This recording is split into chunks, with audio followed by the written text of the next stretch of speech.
மேலே ரொம்ப கல்லடிப்படுது, எப்படி தான் தாங்குறீங்கன்னு தெரியல அப்படின்னு சொல்லிட்டு காய்ச்ச மரம் கல்லடி போடும் அப்படின்னு சொல்லுவாங்க.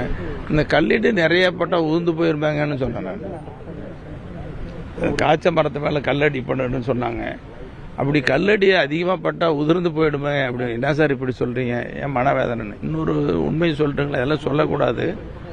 எங்கள் ஐயா கிட்ட ஒரு முறை இல்லை பல முறை சொல்லிட்டேன்.